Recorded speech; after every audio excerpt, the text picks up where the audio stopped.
All right, no, I had to say something else. Cause look, right, like I am a lot older than some of the people that I'm checking out here online, and I just gotta tell y'all, like, I am immensely impressed with the intelligence that I see rolling off some of the younger people that I'm just checking out y'all's pages and some of the stuff y'all say. Like, even when you give your own opinions, you're so, I mean, just wise and in tune with what's happening within you. And like, I really appreciate that because when I was younger in my early 20s, like I worked the same job for a long time. And one of my absolute favorite things was training, right? Like, and this is kind of like why I mentioned that book, Don't Shoot the Dog by Karen Pryor, is because there is so much you can learn from training an animal.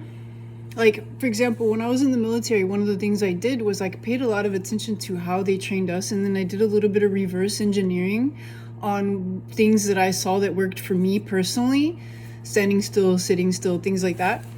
And I reverse engineered it, and then I used it to kind of just see like how that affected. At the time, it was my sister's dog, Dewey. He was a really, really cool golden retriever, and I spent so one of the things that's really neat is they say when you have PTSD, there's a guy, another book that I read, his name is Richard Sword.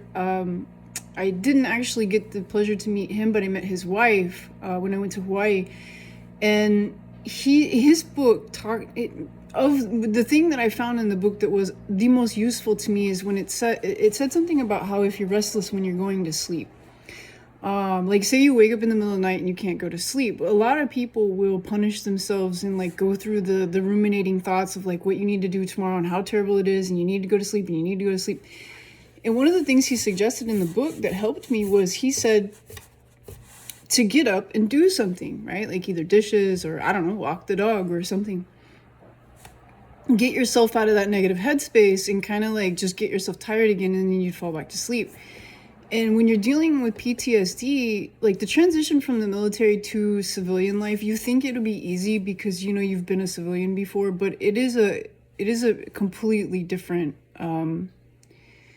And what I noticed too, what was cool, was that a lot of people had the same experiences. But where I'm going with it is with the PTSD thing, or really with a lot of this is like training for me and learning how to train animals, the nonverbal communication, the things that you can learn about your own temperament when you're dealing with animals, and then how to regulate yourself, right? Because this is kind of another thing that we need to do when I guess we're dealing with all of these negative energies and people that talk a lot of shit. Like, you got to find a way to alchemize that energy, and by understanding how to train other animals, you can therefore, like, I think that you could reverse engineer it, right? I learned from training people and then I reverse engineered it to training animals, but I'm sure the opposite could be true.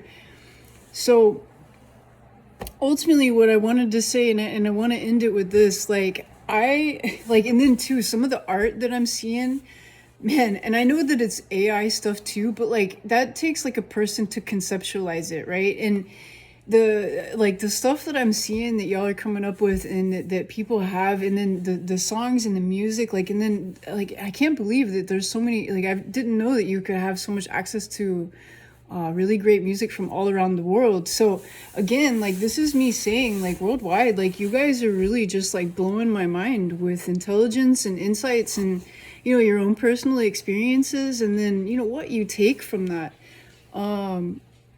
So I guess this is just like a big thank you letter, and then now I'm gonna give you all the weekend because the internet stuff, I'm not even gonna stress about it. It's so stupid. Like the fact that like whoever it is that keeps playing it nonsense in my life, like literally won't stop. Like I and it was funny. It's funny because I piss off people because now whenever, well, not now because people seem to be leaving me alone, but before, when people weren't leaving me alone, I'd ask them if they were still obsessed.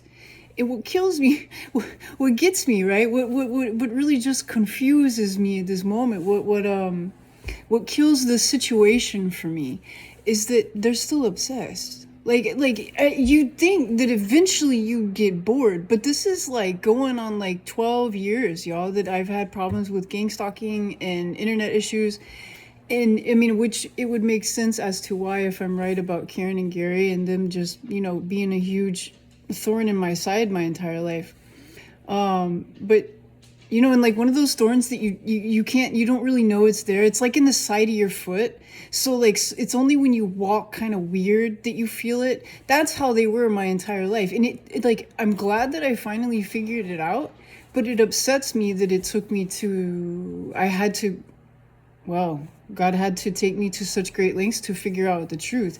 So, but either way, again, I appreciate you guys mucho. To the young bucks out there, you guys are, I'm learning, and I love it. I appreciate you. Stay safe. And yeah, watch out for gang stalkers and scammers, guys. These are bad, they're fucking bad shit, y'all.